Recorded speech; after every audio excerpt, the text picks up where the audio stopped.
सभी का स्वागत है फिर से एक नए क्लास में। आज हम लोग साइंस के मोस्ट वीवीआई सवाल को लेके आए हैं।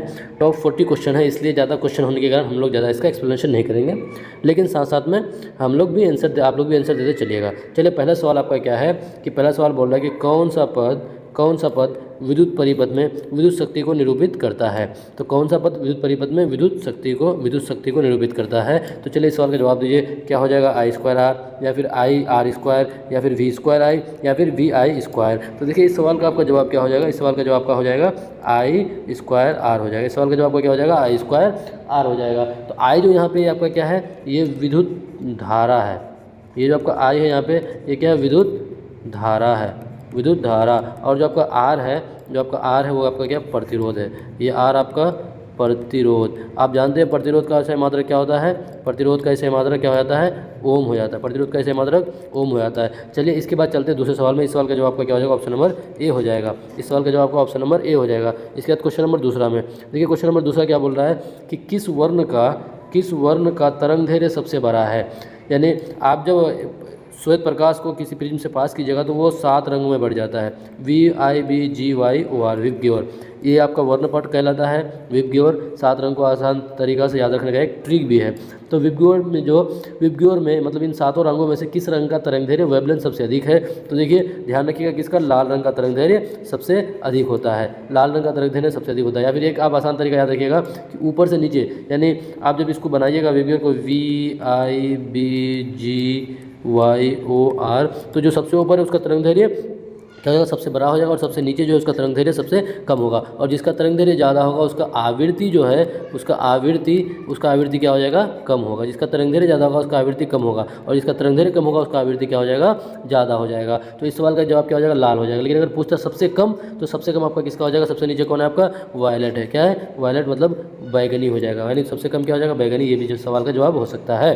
चलिए इसके बाद चलते हैं 2 के बाद तीसरा नंबर सवाल में। क्वेश्चन नंबर 3 में, क्वेश्चन नंबर 3 क्या बोल रहा है, क्वेश्चन नंबर 3 बोल रहा है कि नई कार्तीय चिन्ह परिपाटी के अनुसार दर्पण के सामने रखे गए बिंब की दूरी ली जाती है। देखिए कोई भी दर्पण लीजिए, चाहे वो अवतल लीजिए या फिर उत्तल दर्पण लीजिए या फिर, तो कोई भी आप दर्पण लीजिएगा तो उस दर्पण के सामने में अगर आप किसको रख रहे हैं, कोई वस्तु को रख रहे हैं। बिंब माने वस्तु होता है, और वस्तु की दूरी को किससे, यू से इंडिकेट किया जाता है। किससे, यू से इंडिकेट किया जाता है। सामने रखे गए बिंब की दूरी ली जाती है। तो ध्यान रखिएगा, हमेशा कोई भी वस्तु, कोई भी, देखिए चाहे किसी भी चीज़ में दर्पण में चाहे वस्तु दूरी हो या फिर प्रतिबिंब दूरी हो या फिर किसी भी दूरी को बिंब पर दर्पण में कहाँ से मापा जाता है, यहाँ से। दर्पण का जो केंद्र होता है यहाँ से उसको ध्रुव, जिसको बोलते हैं ध्रुव से मापा जाता है। ठीक है गाइज। तो चलिए वस्तु दूरी को किस में मापा जाता है, क्या उसको धनात्मक में या फिर ऋणात्मक में, या फिर कभी धनात्मक कभी ऋणात्मक नहीं, बल्कि आप लोग जानते हैं कि वस्तु दूरी को किस में मापा जाता है, ऋणात्मक में मापा जाता है। किसी भी दर्पण के सामने में वस्तु दूरी को किस में मापा जाता है, ऋणात्मक में। इसको आप नोट करते हुए चलिएगा, कॉपी कलम लेके बैठिए, नोट करते हुए चलिए। चलते हैं इसके बाद चौथा सवाल, क्वेश्चन नंबर 4 क्या बोला, निम्नलिखित में से कौन मलेरिया परजीवी है। मलेरिया परजीवी कौन है। मलेरिया परजीवी क्या आपका प्लाज्मोडियम विवेक्स हो जाएगा, फिर लिस्मेनिया डोनोवन या फिर प्रोटोजोआ आ जाएगा, फिर इनमें से कोई नहीं। तो देखिए मलेरिया परजीवी आपका क्या होता है, प्लाज्मोडियम विवेक्स हो जाता है। प्लाज्मोडियम विवेक्स हो जाता है आपका क्या, मलेरिया परजीवी। तो इस सवाल का जवाब आपका क्या हो जाएगा, ऑप्शन नंबर ए हो जाएगा। 4 नंबर क्वेश्चन का आंसर क्या हो जाएगा, ए हो जाएगा। मलेरिया परजीवी आपका प्लाज्मोडियम विवेक्स हो जाता है। चलिए क्वेश्चन नंबर 5 क्या बोल रहा है कि निम्नलिखित में से कौन सा अंग संवेदी ग्राही नहीं है। तो देखिए संवेदी ग्राही आपका कुल कितना है, 5 है, जिसको ज्ञानेंद्रिया बोलते हैं। ज्ञानेंद्रिया, आँख है आपका, आँख, नाक, कान, और आपका एक क्या होता है, जीभ होता है, और एक आपका त्वचा होता है। ये आपका क्या है, ज्ञानेंद्रिया है या फिर संवेदी ग्राही है। तो इन देखिए ऑप्शन में देखिए, तो कान तो है, आँख भी है, नाक भी है, लेकिन आपका दिमाग जो है, ये दिमाग आपका संवेदी ग्राही नहीं है। सवाल पूछा था कि कौन संवेदी ग्राही नहीं है, तो जो नहीं है वो इसका आंसर हो जाएगा। तो इस सवाल का जवाब का क्या हो जाएगा, ऑप्शन नंबर डी हो जाएगा। इसके बाद चलते हैं 5 के बाद क्वेश्चन नंबर 6 में। देखिए हम लोग ज़्यादा से ज़्यादा क्वेश्चन को अटेम्प्ट करेंगे ताकि हम लोग को ज़्यादा से ज़्यादा समझ में आए। देखिए ये वाला जो सवाल है आपका क्वेश्चन नंबर 6, ये जो सवाल है, ये सवाल आपका TRE1 फिर 2 दोनों में पूछा गया सवाल है। बहुत वीवीआई सवाल है, इसको आप नोट करते हुए चलिएगा। ये वाला सवाल आपका TRE का जो एग्जाम होता है वो TRE1 में भी पूछा था और TRE2 में भी पूछा था। क्या क्वेश्चन है कि खाद्य पदार्थ के डिब्बों पर जिंक के बजाय टीन का लेप होता है। जो खाद्य पदार्थ का जो डिब्बा होता है उसमें जिंक जिंक जो जड़ेन होता है उसके बजाय किसका, टीन का यानी एशियन का लेप होता है। क्यों? पहला रीज़न क्या है कि टीन की अपेक्षा जिंक महंगा होता है, या फिर दूसरा रीज़न टीन की अपेक्षा जिंक का गलनांक अधिक होता है, या फिर तीसरा रीज़न क्या है कि टीन की अपेक्षा जिंक अधिक अभिक्रियाशील है, और चौथा ऑप्शन टीन की अपेक्षा जिंक अभिक्रियाशील है। तो देखिए इस सवाल का जवाब आपका क्या हो जाएगा, ऑप्शन नंबर सी हो जाएगा। क्या रीज़न है कि टीन की अपेक्षा जिंक अधिक अभिक्रियाशील है, टीन की अपेक्षा जिंक अधिक अभिक्रियाशील है, इस वजह से जिंक की बजाय किसका इस्तेमाल किया जाता है, आपका टीन का इस्तेमाल किया जाता है। तो क्वेश्चन नंबर 6 का आंसर क्या हो जाएगा, ऑप्शन नंबर आपका सी हो जाएगा। चलेंगे 6 के बाद चलेंगे 7वां क्वेश्चन, क्वेश्चन नंबर 7 में चलते हैं। क्वेश्चन नंबर 7 को आप देखिए, क्वेश्चन नंबर 7 देखिएगा क्या है कि कौन सा पदार्थ लाल लिटमस को नीला कर देता है। देखिए आसान तरीका है, आप एक नाम सुने होंगे एसिड अटैक। एसिड अटैक में क्या होता है कि जब अगर किसी में एसिड डाला जाता है तो वो कैसा हो जाता है, जल करके लाल हो जाता है, जल करके वो क्या हो जाता है, लाल हो जाता है। तो एसिड क्या करता है, किसी भी चीज़ को जल करके लाल करने का काम करता है। ठीक है, इस बात को ध्यान रखिएगा। अब देखिए क्या बोला है कि लाल लिटमस को नीला करता है, मतलब नीला करता है या लाल नहीं करता। अगर लाल करता तो आपका क्या हो जाता है, एसिड यानी अम्ल हो जाता, लेकिन नीला कर रहा है तो अम्ल नहीं क्या हो जाएगा, बल्कि वो आपका क्षार हो जाएगा। ध्यान रखिएगा, हमेशा बहुत आसान तरीका है कि क्या करा है, लाल लिटमस को नीला कर देगा तो नीला कौन करेगा, क्षार करेगा। लेकिन ये पे पूछता कि नीले को लाल कौन करेगा, तो लाल करने का काम आपका कौन हो जाता, अम्ल हो जाता। तो इस सवाल का जवाब आपका ऑप्शन नंबर बी हो जाएगा गाइस। चलते हैं इसके बाद 7 के बाद 8वां सवाल में, क्वेश्चन नंबर 8। शुद्ध जल का पीएच मान बताना है आपको, फटाफट बताइए शुद्ध जल का पीएच मान बताइए। देखिए पीएच मान से रिलेटेड कुछ पूछेगा आपका, हर हाल में पूछना है, पीएच से एक सवाल पूछेगा ही, तो आपको फटाफट जवाब दीजिए। इस बीच में आपको 2 चीज़ याद रखिएगा, एक क्या, रक्त का पीएच मान बहुत इंपॉर्टेंट है। रक्त का पीएच मान आप याद रखिएगा कितना होता है, 7.4, और दूसरा क्या होता है, दूध का इसका भी पीएच मान आप याद रखिएगा, दूध का कितना था, 6.4। ये दोनों चीज़ को आप याद रखिएगा क्योंकि बहुत इंपॉर्टेंट है। फिलहाल आपका जल का पीएच मान कितना था, शुद्ध जल का पीएच मान आपका कितना हो जाता है, 7 हो जाता है। शुद्ध जल का पीएच मान 7 हो जाता है। बाकी इससे रिलेटेड जितना भी पीएच मान होगा आप उसको एक बार देख लीजिएगा गाइज। देखिए क्वेश्चन नंबर 9, क्वेश्चन नंबर 9 क्या बोल रहा है कि टिंडल प्रभाव प्रकाश की कौन सी परिघटना को प्रदर्शित करता है। टिंडल प्रभाव प्रकाश की कौन सी परिघटना को प्रदर्शित करता है। क्या प्रकाश का परावर्तन को प्रदर्शित करता है, या फिर प्रकाश के अपवर्तन को, या फिर प्रकाश के विक्षेपण को, या फिर प्रकाश के परिकिरण को। तो टिंडल प्रभाव आप पढ़े होंगे, उसमें क्या होता है कि जब आप उसमें लाइट मारिएगा तो क्या होता है, किसी कोलाइडल विलयन में जब आप लाइट मारिएगा तो वो क्या हो जाता है, फैल जाता है। वो फैल जाता है, फैलने का मतलब यानी प्रकिरण यानी स्कैटरिंग हो जाता है चारों तरफ। तो क्या हो जाएगा, टिंडल प्रभाव प्रकाश की कौन सी परिघटना को, तो आंसर क्या हो जाएगा, ऑप्शन नंबर डी हो जाएगा गाइस। ऑप्शन नंबर डी, यानी वो किसको प्रदर्शित करता है, प्रकाश के परिकिरण को वो प्रदर्शित करता है। चलिए क्वेश्चन नंबर 9 के बाद क्वेश्चन नंबर 10 में चलते हैं। 10वां सवाल, क्वेश्चन नंबर 10 आपका क्या बोल रहा है, देखिएगा कि निम्नलिखित में से कौन आहार श्रृंखला का निर्माण करता है। आहार श्रृंखला, एक होता है आहार एक जाल होता है, और एक आहार क्या होता है, श्रृंखला होता है। तो यहाँ बोला है कि आहार श्रृंखला का निर्माण कौन करता है। तो देखिए पहला है घास, फिर गेहूँ तथा आम। दूसरा क्या है, बकरी, गाय, हाथी। तीसरा है घास है, बकरी है, मानव है। चौथा है घास है, मछली है तथा बकरी है। देखिए आहार श्रृंखला में ध्यान रखिएगा, जो आपका श्रृंखला होगा उसमें पहले वाले को हमेशा दूसरा वाला उसको खाने का काम करता है, दूसरे वाले को तीसरा वाला खाने का काम करता है, तीसरे वाले को चौथे वाला खाने का काम करता है। मतलब उससे जो ऊपर रहता है वो उसको खाने का काम करता है। ठीक है, तो आप बताइए क्या घास को, यहाँ जो घास है क्या घास को गेहूँ खाता है क्या, या फिर गेहूँ को आम खाता है क्या, तो ये श्रृंखला तो होगा नहीं।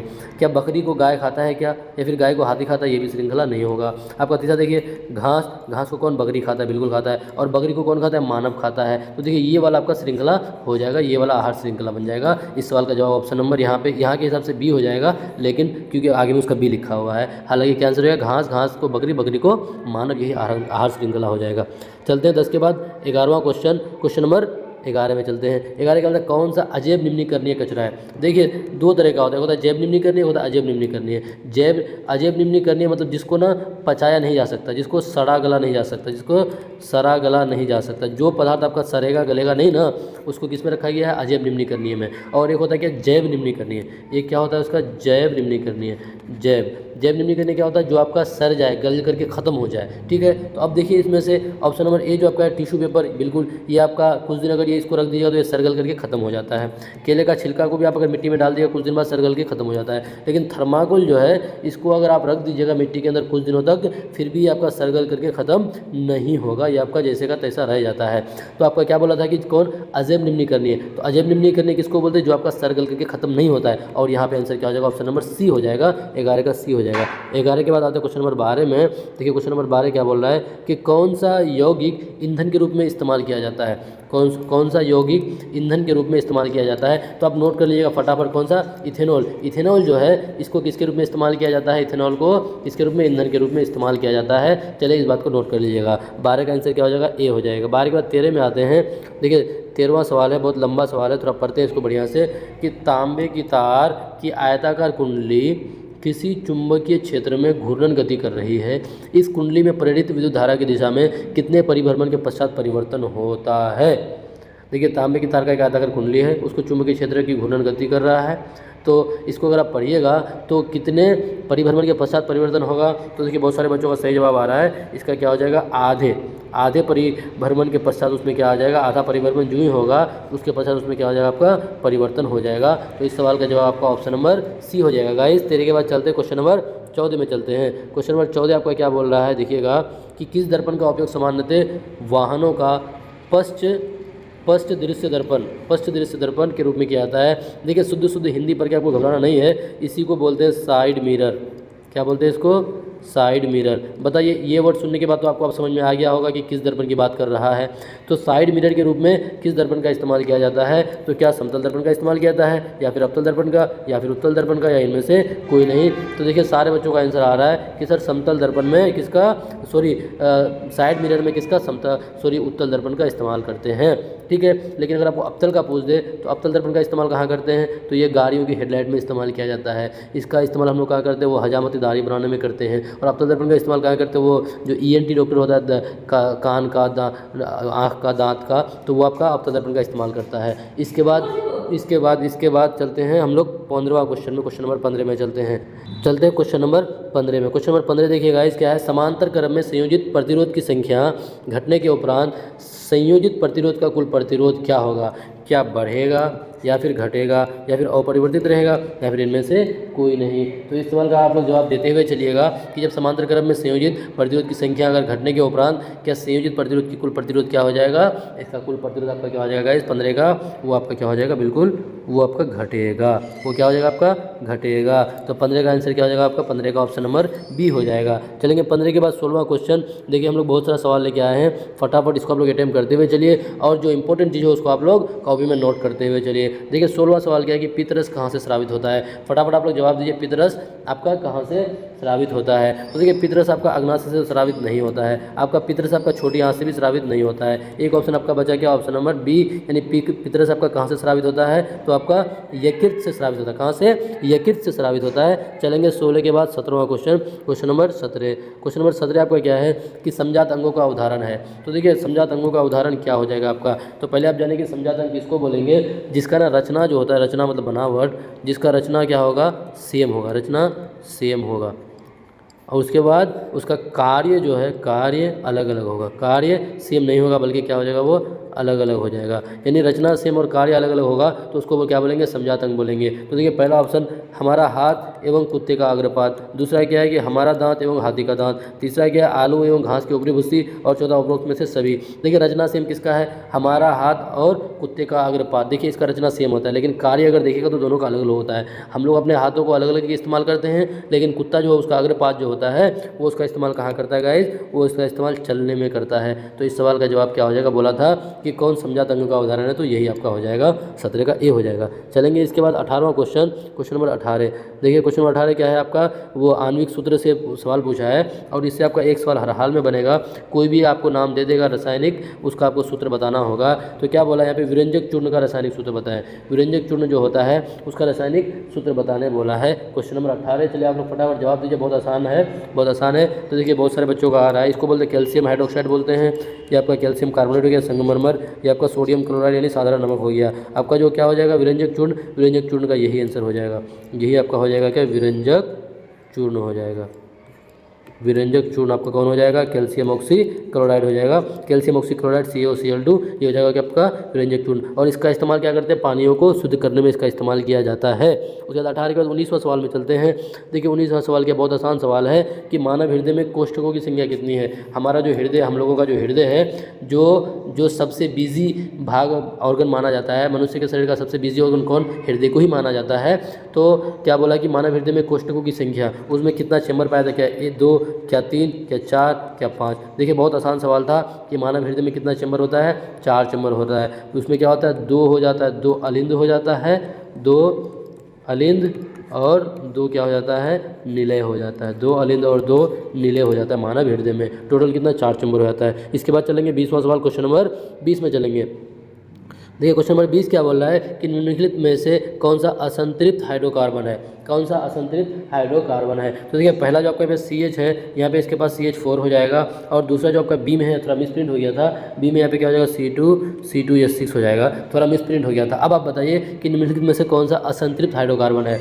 देखिए असंतृप्त हाइड्रोकार्बन किसको बोलेंगे, आप अगर उसका इस हिसाब से देखिएगा, उसके संरचना के हिसाब से, तो जिसमें ना सिंगल बॉन्ड के अलावा जिसमें अगर डबल या फिर ट्रिपल बॉन्ड रहे उसको क्या बोलते हैं, असंतृप्त हाइड्रोकार्बन बोलेंगे। इसमें डबल या ट्रिपल बॉन्ड बनेगा, कार्बन और हाइड्रोजन के बीच अगर डबल या ट्रिपल बॉन्ड बनेगा तो उसको क्या बोलेंगे, असंतृप्त बोलेंगे। तो देखिए आप इसको बॉन्ड बनाते देख लीजिए। देखिए क्या नाम है पहला का, अगर देखिएगा क्या है, पहला CH4, तो CH4 इस तरह से बनता है, C है, उसके बाद 4 को आपका हाइड्रोजन है कार्बन के साथ। देखिए इस कार्बन के साथ और हाइड्रोजन के बाद कितना सिंगल बॉन्ड बना, तो ये आपका नहीं होगा। दूसरा देखिए C2 है, मतलब C 2 कार्बन है और 6 हाइड्रोजन है, एक हाइड्रोजन यहाँ दे दिए, एक यहाँ दे दिए, एक यहाँ दे, 3 हो गया, 4 हो गया, 5 हो गया, 6 हो गया। बताइए कार्बन और हाइड्रोजन के बीच में कहीं पे डबल बॉन्ड बना, नहीं बना, तो इसका मतलब ये भी आपका असंतृप्त नहीं होगा। तीसरा देखिए 2 कार्बन है, एक कार्बन यहाँ, एक कार्बन यहाँ, हाइड्रोजन कितना है, 4 ही है, 1 हाइड्रोजन, 2 हाइड्रोजन, 3 हाइड्रोजन, 4 हाइड्रोजन। देखिए 4 हाइड्रोजन हो गया। अब फिर भी कार्बन को कितना चाहिए, 2 बॉन्ड और चाहिए, तो यहाँ पे 2 हो जाएगा, डबल बॉन्ड हो जाएगा। अब देखिए एक कार्बन को 1 2 3 4 बॉन्ड करके मिल गया। इसका मतलब देखिए इसमें जो आप अगर देखिएगा आपका C2H4 में यहाँ पे कार्बन कार्बन के बीच में डबल बॉन्ड बनता है। देखिए यहाँ पे डबल बॉन्ड बनता है, और आपको पता है कि जिसके बीच में अगर डबल बॉन्ड या ट्रिपल बॉन्ड रहे उसको असंतृप्त हाइड्रोकार्बन बोलते हैं। तो इस सवाल का जवाब आपका क्या हो जाएगा, ऑप्शन नंबर C हो जाएगा गाइस। क्वेश्चन नंबर 20 का ऑप्शन नंबर आपका C हो जाएगा। अगर आप ऐसे नहीं बता पाइएगा तो उसको आप क्या कीजिएगा, उसका संरचना बना लीजिएगा। चलते हैं 20 के बाद 21 में, क्वेश्चन नंबर 21। क्वेश्चन नंबर 21 क्या बोला कि कौन सी गैस वैश्विक उष्मन के लिए उत्तरदायी है, मतलब ग्लोबल वार्मिंग, वैश्विक उष्मन, विश्व यानी ग्लोब को, पृथ्वी को गर्म करने के लिए, हीट करने के लिए कौन सा गैस उत्तरदायी है। तो देखिए क्या आपका ऑक्सीजन हो जाएगा, या फिर कार्बन डाइऑक्साइड हो जाएगा, या फिर नाइट्रोजन, या फिर सोडियम। तो देखिए इस सवाल का जवाब आपका क्या हो जाएगा, कार्बन डाइऑक्साइड हो जाएगा। सबको आसानी से बता सकते हैं कि कार्बन डाइऑक्साइड के कारण क्या होता है, ग्लोबल वार्मिंग होता है, मतलब जो हमारी पृथ्वी है वो गर्म होता है। तो इस सवाल का जवाब आपका क्या हो जाएगा, B हो जाएगा। इसके बाद चलेंगे 21 के बाद 22वां सवाल, क्वेश्चन नंबर 22 क्या पूछा है कि पुष्प का नर जनन अंग, पुष्प में देखिए नर जनन अंग भी होता है और मादा जनन अंग भी होता है। तो पुष्प का नर जनन अंग क्या हो जाएगा आपका, पुंकेसर, ये नहीं होगा, पंखुड़ी तो होगा नहीं, इनमें से कोई नहीं, तो होगा नहीं, आपका क्या हो जाएगा, जयांग हो जाएगा। क्या हो जाएगा, जयांग जो है वो आपका पुष्प का क्या हो जाएगा, नर जनन अंग हो जाएगा। क्वेश्चन नंबर 22 का आपका हो जाएगा आंसर B हो जाएगा। क्वेश्चन नंबर 22 का आपका आंसर B हो जाएगा गाइज। इसके बाद चलते हैं 22 के बाद 23वां सवाल में चलते हैं। फटाफट हम लोग कोशिश करेंगे क्योंकि बहुत सारा सवाल है हम लोग के साथ। क्या कि ग्लूकोज के एक अणु में ऑक्सीजन के कितने परमाणु होते हैं। ग्लूकोज का सूत्र क्या होता है, C6H12O6। ग्लूकोज के एक अणु में ऑक्सीजन के कितने परमाणु होते हैं, देखिए आप खुद बता दीजिए ऑक्सीजन का कितना परमाणु है, देख लीजिए ऑक्सीजन का कितना परमाणु हो जाएगा गाइज। ऑक्सीजन का आपका कितना परमाणु है, यहाँ पे देख लीजिए ना, ऑक्सीजन कितना है, 6 गो है। तो ऑक्सीजन का कितना आंसर हो जाएगा यहाँ पे, ऑप्शन नंबर आपका B हो जाएगा, 6 हो जाएगा। बोला था कि ग्लूकोज के एक अणु में ऑक्सीजन के कितने परमाणु, तो 6 हो जाएगा। चलते हैं इसके बाद आपका 23 के बाद 24वां सवाल में, क्वेश्चन नंबर 24 क्या बोल रहा है कि कौन सा कार्बन यौगिक सबसे अधिक अभिक्रियाशील है।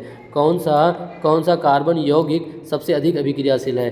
क्या आपका CH4 मतलब मीथेन, आपका दूसरा क्या है C2H6 मीथ इथेन, तीसरा आपका C2H4 मीथ इथीन, और आपका क्या है C3H8। इन चारों में से कौन सा यौगिक सबसे अधिक अभिक्रियाशील है। तो देखिए सबसे अधिक अभिक्रियाशील कौन हो जाएगा, आपका CH4 मतलब मीथेन जो है ये आपका सबसे अधिक अभिक्रियाशील हो जाएगा। इस सवाल का जवाब आपका क्या हो जाएगा, ऑप्शन नंबर A हो जाएगा, ऑप्शन नंबर A हो जाएगा। इसके बाद चलते हैं 24 के बाद 25वां क्वेश्चन, क्वेश्चन नंबर 25 में चलते हैं। तो क्वेश्चन नंबर 25 क्या है कि रासायनिक अभिक्रिया के दौरान किसी पदार्थ में ऑक्सीजन का ह्रास हो रहा है। ऑक्सीजन का ह्रास को या फिर हम लोग क्या बोल सकते हैं, कमी भी बोल सकते हैं, ह्रास को कमी भी बोल सकते हैं कि ऑक्सीजन की कमी हो रहा है तो वो किस प्रकार का रिएक्शन हो जाएगा। क्या वो उपचयन होगा या अपचयन होगा या संचारण होगा या फिर इनमें से कोई नहीं। तो आप एक बात ध्यान रखिएगा, बहुत इंपॉर्टेंट बात और बहुत आसान बात है। यहाँ पे खेला किसका है, ऑक्सीजन और हाइड्रोजन का खेला है, ऑक्सीजन और हाइड्रोजन का। अगर देखिए ऑक्सीजन जुटे और हाइड्रोजन घटे, ऑक्सीजन जुटे या फिर हाइड्रोजन घटे, तब भी इसको क्या बोलेंगे, ऑक्सीकरण बोलेंगे। ऑक्सीकरण मतलब उपचयन बोलेंगे। कब या तो ऑक्सीजन जुटे या फिर हाइड्रोजन घटे, यानी ऑक्सीजन वृद्धि करे और हाइड्रोजन कमी हो तभी उसको उपचयन बोलेंगे।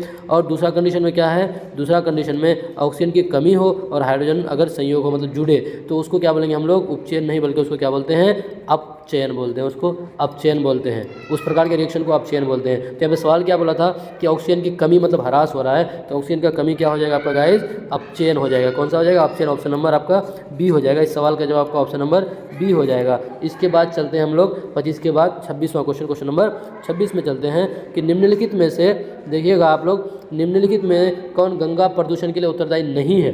गंगा प्रदूषण के उत्तरदायी यानी कौन उत्तरदायी नहीं है, किसके लिए, गंगा प्रदूषण के लिए। तो देखिए नहीं पूछा है, तो क्या है, गंगा में मछली पालना, दूसरा है गंगा में कपड़ा धोना, तीसरा है गंगा में अधजल सबको बहाना, और चौथा गंगा में रासायनिक अपशिष्ट का उत्सर्जन करना। तो क्या है, गंगा प्रदूषण के लिए मतलब इन चारों में से कोई इस कारण की वजह से गंगा में प्रदूषण नहीं होगा। तो देखिए अगर आप गंगा में कपड़ा धोइएगा तो तब तो प्रदूषण तो होगा ही, गंगा में अगर आप अधजल सबको बहाइएगा तब भी प्रदूषण होगा, आपका गंगा में रासायनिक अपशिष्ट का अगर उत्सर्जन कीजिएगा तब भी आपका प्रदूषण होगा। अगर आप गंगा में मछली पालन कर रहे हैं, मछली पालन, तो उसमें गंगा प्रदूषण नहीं होगा। और ये आपको नहीं वाला सवाल पूछा था, और इस सवाल का जवाब क्या हो जाएगा, ऑप्शन नंबर ए हो जाएगा। इसके बाद चलते 26 के बाद 27वां क्वेश्चन, क्वेश्चन नंबर 27। देखिए विद्युत ऊर्जा का व्यापारिक मात्रक पूछा है। देखिए विद्युत ऊर्जा का अगर एसआई मात्रक पूछता तो आप बता देते ऊर्जा का एसआई मात्रक क्या है, आपका जूल है। ऊर्जा का एसआई मात्रक क्या है, आपका जूल है। लेकिन आपको क्या पूछा है, व्यापारिक मात्रक पूछा है, तो आपको घबराना नहीं है। विद्युत ऊर्जा का व्यापारिक मात्रक क्या हो जाता है, आप नोट करके रख लीजिए। विद्युत ऊर्जा का व्यापारिक मात्रक क्या हो जाएगा, यूनिट हो जाएगा। क्या हो जाएगा, यूनिट हो जाएगा। गाइस चलते 27 का 28वां सवाल, क्वेश्चन नंबर 28 में। क्वेश्चन नंबर 28 क्या बोला है कि फ्लेमिंग के वामहस्त नियम, वाम मतलब बाएं हाथ की तर्जनी संकेत करती है। देखिए फ्लेमिंग अपना बायां हाथ को लेकर के ना एक नियम दिया था, जिसको फ्लेमिंग का वामहस्त नियम या फिर बाएं हाथ का नियम कहा जाता है। उसमें उन्होंने 3 उंगली लिया था, एक तर्जनी, एक मध्यमा और एक अंगूठा। तो आपको बताते चलते हैं कि तर्जनी क्या करता है, मध्यमा क्या करता है और अंगूठा क्या करता है। तो पहले आप देख लीजिए तर्जनी आपको क्या करता है, ये चुंबकीय क्षेत्र, ये आपका चुंबकीय क्षेत्र की दिशा को बताता है। उसे तो आपका मध्यमा को ले लीजिए, एक हो गया आपका क्या, मध्यमा आपका क्या है, ये मध्यमा आपका धारा की दिशा को बताता है। मध्यमा किसको इंडिकेट करता है, धारा की दिशा को। और आपका बचा क्या, आपका एक अंगूठा, आपका तीसरा क्या बचा, अंगूठा। तो अंगूठा किसको इंडिकेट करता है, आपका अंगूठा इंडिकेट करता है बल की दिशा को। किसको, बल की दिशा को इंडिकेट करता है। तो आपको यहाँ पे सवाल क्या पूछा था कि तर्जनी किसको संकेत करता है, तो तर्जनी आपका चुंबकीय क्षेत्र की दिशा को। तो चुंबकीय क्षेत्र की दिशा का है आपका ऑप्शन नंबर बी में है गाइज, यही इस सवाल का जवाब हो जाएगा। चलेंगे 28 के बाद 29वां सवाल, क्वेश्चन नंबर 29 में। देखिए बहुत आसान सवाल है। क्वेश्चन नंबर 29 क्या बोला है कि सल्फर परमाणु की बाह्यतम कक्ष में इलेक्ट्रॉन की संख्या। देखिए सल्फर है, सल्फर मतलब एस, इसका एटॉमिक नंबर कितना हो जाएगा, hydrogen, helium, lithium, beryllium, boron, carbon, nitrogen, oxygen, fluorine, neon, sodium, magnesium, aluminium, silicon, phosphorus, sulphur का कितना हो जाता है, 16 हो जाता है। 16 को अगर जब आप इसको तोड़िएगा, इसका इलेक्ट्रॉनिक विन्यास कीजिएगा 1s2 2s2 2p6 3s2 3p, जोड़ लीजिए 6 4 10 10 12 12 और 4 16। तो सल्फर का आपका क्या हो जाएगा, इलेक्ट्रॉनिक विन्यास कीजिएगा तो बाह्यतम कक्ष में इलेक्ट्रॉन कितना हो जाएगा आपका 4 2 6। बाह्यतम कक्ष में कितना इलेक्ट्रॉन हो जाएगा, इसका 6 इलेक्ट्रॉन हो जाएगा। इसके बाहरी कक्ष में कितना इलेक्ट्रॉन हो जाएगा गाइस, 6 इलेक्ट्रॉन हो जाएगा। अगर इसका वैलेंसी पूछेगा तो इसका वैलेंसी कितना हो जाएगा, 2 हो जाएगा। वैलेंसी कितना हो जाएगा, इसका 2 हो जाएगा। चलेंगे 29 के बाद 30वां सवाल में, क्वेश्चन नंबर 30 में। देखिएगा आप लोग क्वेश्चन नंबर 30 को देखिए, क्या बोला है कि निम्नलिखित में से किस लेंस की फोकस दूरी धनात्मक होती है, किस लेंस की फोकस दूरी धनात्मक होती है। तो देखिए आपका लेंस बोला है, एक होता है अवतल लेंस होता है, एक होता है उत्तल लेंस। तो किस लेंस की फोकस दूरी धनात्मक हो जाएगा, बताइए, इस सवाल का जवाब दीजिए। आपका किसका हो जाएगा, उत्तल लेंस जो है, उत्तल लेंस, इसका फोकस दूरी क्या हो जाएगा, धनात्मक हो जाएगा। अब बताइए अगर उत्तल लेंस का फोकस दूरी धनात्मक है तो अवतल का क्या हो जाएगा, अवतल का आपका ऋणात्मक हो जाएगा। ध्यान रखिएगा इस बात को। इस सवाल का जवाब आपका यहाँ के हिसाब से बी, लेकिन आपका क्या आंसर याद रखिएगा कि उत्तल जो लेंस होता है उसका फोकस दूरी क्या होता है, धनात्मक मतलब पॉजिटिव होता है। 30 के बाद चलते 31वां सवाल में, क्वेश्चन नंबर 31। कवक में पोषण की कौन सी विधि पाई जाती है। कवक जो है, कवक, इसमें पोषण की कौन सी विधि पाई जाती है। क्या ये मृतजीवी पोषण करता है, फिर समभोजी पोषण, या फिर स्वपोषी पोषण, या फिर इनमें से कोई नहीं। तो देखिए कवक जो आपका वो सड़े गले पदार्थों से अपना भोजन प्राप्त करता है। किससे, सड़े गले पदार्थों से। तो जो अपना भोजन सड़े गले पदार्थों से प्राप्त करता है उसको कैसा पोषण बोलते हैं, मृतजीवी पोषण बोलते हैं। तो इस सवाल का जवाब क्या हो जाएगा, 31 का ए हो जाएगा। चलते हैं 31 के बाद 32वां क्वेश्चन में। क्वेश्चन नंबर 32 क्या बोला कि निम्नांकित में से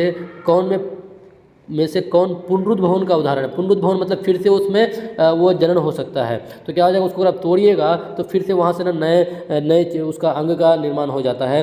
तो क्या बोला है, क्या हाइड्रा हो जाएगा, या फिर स्पायरोगैरा, या फिर ए और बी दोनों, या फिर इनमें से कोई नहीं। तो देखिए पुनरुद्ध भवन का उदाहरण आपका हाइड्रा भी है और आपका स्पायरोगैरा भी है। इन दोनों में पुनरुद्ध भवन आपका होता है। तो इस सवाल का जवाब का क्या हो जाएगा, सी हो जाएगा। चलते 32 के बाद 33वां सवाल में, क्वेश्चन नंबर 33। क्वेश्चन नंबर 33 बोला है कि किस लेंस का उपयोग दीर्घ दृष्टि, दीर्घ दृष्टि दोष को संशोधित किया जा सकता है। किस लेंस का उपयोग कर दीर्घ दृष्टि, देखिए दीर्घ मतलब यानी दूर दृष्टि दोष, और दूर दृष्टि दोष में क्या होगा, आपको दूर की वस्तु दिखेगा और निकट की वस्तु नहीं दिखेगा। जो दृष्टि दोष होगा आप इसको ध्यान रखिएगा, जैसा दृष्टि दोष है वही, अगर निकट दृष्टि दोष है तो निकट का वस्तु उसको दिख रहा होगा, अगर दूर दृष्टि दोष है तो उसको दूर का वस्तु दिखेगा। तो इसका दीर्घ दृष्टि दोष के निवारण के लिए कैसा लेंस का इस्तेमाल हम लोग करेंगे, तो बताइए 33 का आंसर क्या हो जाएगा गाइस, क्वेश्चन नंबर 33 का आपका आंसर हो जाएगा बी हो जाएगा। किसका इस्तेमाल करेंगे हम लोग, उत्तल लेंस का इस्तेमाल करेंगे।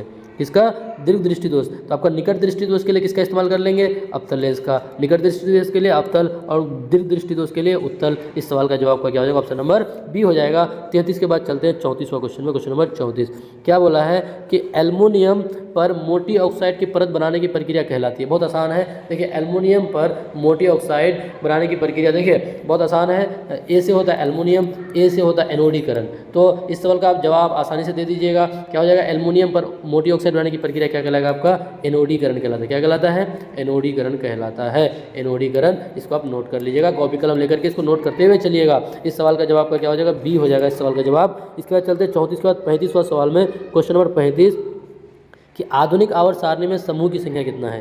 देखिए पीरियोडिक टेबल से इस सवाल को लिया गया है गाइस।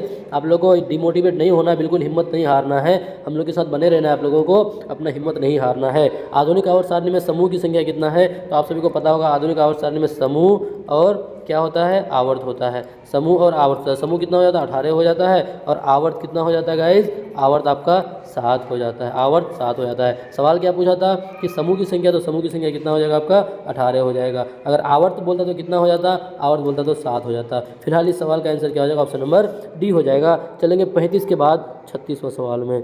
36वां सवाल क्या है कि कौन अंतःस्रावी और बाह्यस्रावी ग्रंथि जैसा कार्य नहीं करता है। कौन अंतःस्रावी और बाह्यस्रावी ग्रंथि जैसा कार्य नहीं करता है। तो देखिए अग्नाशय को मिक्स ग्लैंड कहा जाता है, ये तो करता ही है, अंडाशय भी करता है, वृष्णि भी करता है। आपको जो पीयूष ग्रंथि है, पीयूष ग्रंथि जिसको मास्टर ग्लैंड कहते हैं, मास्टर ग्लैंड पीयूष ग्रंथि को कहा जाता है, ये आपका अंतःस्रावी और बाह्यस्रावी ग्रंथि जैसा कार्य नहीं करता है। तो इस सवाल का जवाब का यही हो जाएगा। आपको बोलेगा मास्टर ग्लैंड, याद रखिएगा मास्टर ग्लैंड किसको बोलते हैं, वही पीयूष ग्रंथि को ही कहा जाता है। अगर मास्टर ऑफ मास्टर ग्लैंड बोलेंगे तो आपका क्या हो जाएगा, हाइपोथैलेमस। क्या हो जाएगा, हाइपोथैलेमस हो जाएगा, मास्टर ऑफ मास्टर ग्लैंड। लेकिन मास्टर ग्लैंड खाली पूछे तो आपका क्या हो जाएगा, पीयूष ग्रंथि यानी पिट्यूटरी ग्लैंड हो जाएगा। इस सवाल का जवाब का बी हो जाएगा। इसके बाद चलते हैं 37वां क्वेश्चन, क्वेश्चन नंबर 37 में। क्वेश्चन नंबर 37 क्या है, निम्नलिखित में से उत्तम ऊर्जा स्रोत कौन सा है। उत्तम ऊर्जा स्रोत यानी बहुत अच्छा, जो सबसे बढ़िया है, क्या कोयला है, या फिर लकड़ी है, या फिर पेट्रोलियम है, या फिर बायोगैस है। देखिए इन तीनों में अगर आप देखिएगा ना, इसको यूज़ कीजिएगा तो इसमें से ना आपका क्या धुआं वगैरह निकलता है, तो ये आपका उत्तम नहीं कहलाएगा। लेकिन बायोगैस जो है ना, इससे कोई प्रदूषण नहीं फैलता है, बायोमास से इससे कोई प्रदूषण नहीं फैलेगा, इसलिए इसको क्या बोलेंगे, इसको क्या बोलेंगे, उत्तम ऊर्जा स्रोत बोलेंगे। और इस सवाल का जवाब क्या होगा, ऑप्शन नंबर डी हो जाएगा। चलते 37 के बाद 38वां सवाल में, क्वेश्चन नंबर 38 में। क्वेश्चन नंबर 38 में क्या बोला है कि हाइड्रोजन के 2 परमाणु के बीच कितने आबंध होते हैं। देखिए हाइड्रोजन का 2 परमाणु बोला है, हाइड्रोजन का 2 परमाणु। तो देखिए हाइड्रोजन के बाहर कितना इलेक्ट्रॉन, एक इलेक्ट्रॉन, और 2 हाइड्रोजन आपस में कितने, 2 इलेक्ट्रॉन को लेकर के शेयरिंग कराता है, और 2 इलेक्ट्रॉन मिलकर के एक बॉन्ड बनाता है। तो हाइड्रोजन के बीच में कितना बॉन्ड बनेगा, एक ही बॉन्ड बनेगा, एक आबंध बनेगा। और एक आबंध का आंसर कहाँ है आपका, ऑप्शन नंबर ए में है गाइस, ऑप्शन नंबर ए में है। ऑक्सीजन के बीच में 2 बनता है। चलेंगे इसके बाद 38 के बाद चलेंगे 39वां सवाल, क्वेश्चन नंबर 39। क्वेश्चन नंबर 39 क्या है, सामान्य नेत्र के लिए दूर बिंदु बोला है। सामान्य नेत्र के लिए दूर बिंदु बोला है। अगर सामान्य नेत्र के लिए निकट बोलता तो कितना हो जाएगा, निकट आप लोग बताइएगा, निकट कितना हो जाता है आपका, 25 सेंटीमीटर हो जाता है। स्पष्ट दृष्टि की न्यूनतम दूरी, इस तरह सवाल पूछता है, स्पष्ट दृष्टि की न्यूनतम दूरी 25 सेंटीमीटर या फिर 0.25 मीटर हो जाएगा। लेकिन क्या बोला है, दूर बोला है, तो दूर क्या होता है, इन्फिनाइट हो जाता है। दूर क्या होता है, इन्फिनाइट, यानी सामान्य नेत्र के लिए दूर इन्फिनाइट यानी अनंत हो जाता है। अनंत का है आपका ऑप्शन नंबर डी में हो जाता है, ऑप्शन नंबर डी में हो जाएगा। इसके बाद चलेंगे 39 के बाद चलेंगे 40, लास्ट सवाल में चलेंगे। लास्ट सवाल क्या है आपका कि ये आपका जेनेटिक्स चैप्टर से लिया गया है कि कौन सा अभिलक्षण वंशागत नहीं है। वंशागत का मतलब यानी जो लक्षण आपके माँ बाप से आप में आता है, जो आपके माँ बाप से आप में जो लक्षण आता है उसको वंशानुगत लक्षण बोलते हैं। क्या बोला, नहीं है, तो क्या आँख का रंग हो जाएगा, या फिर चमड़ी का रंग हो जाएगा, या फिर शरीर का आकार हो जाएगा, या फिर बाल की आकृति हो जाएगा। तो इनमें से कौन आपका लक्षण नहीं है, तो देखिए चमड़ा का जो रंग है ना, चमड़ा का रंग ये आपका वंशानुगत नहीं होता है। जरूरी नहीं है कि जो माँ बाप गोरा हो तो उसका बच्चा भी गोरा ही होगा, जरूरी नहीं कि जो माँ बाप काला हो तो उसका बच्चा भी काला होगा, ये आपका वंशानुगत नहीं होता। बल्कि आँख का जो रंग है ये भी वंशानुगत है, शरीर का जो स्ट्रक्चर होता है वो वंशानुगत होता है, और बाल की प्रकृति भी कौन सा अनुगत होता है। तो इस सवाल का जवाब का क्या हो जाएगा, नहीं पूछा था और नहीं में आंसर क्या हो जाएगा, बी हो जाएगा गाइस। चलते हैं, देखिए आज हम लोग 40 क्वेश्चन को लेके आए। कितने क्वेश्चन को, 40 क्वेश्चन को। आप लोग बताइएगा इस 40 क्वेश्चन में से आप लोगों में से कितना क्वेश्चन सही हुआ, ये बताते चलिएगा। और बताइए आप लोग को आज का सेशन कैसा लगा गाइस। आप लोग हिम्मत मत हारिए, इसी तरह का हर दिन हम लोग 40 क्वेश्चन लेके आते रहेंगे। साइंस का, सोशल का, हिंदी का भी, मैथ का भी, रीजनिंग का भी, सारी चीज़ों की तैयारी हमारे यहाँ पे कराई जाती है। इसलिए आप लोग को घबराना नहीं है, बस हमारे साथ जुड़े रहें और आप लोग मेहनत करते रहें। फिर मिलते हैं अगले वीडियो में।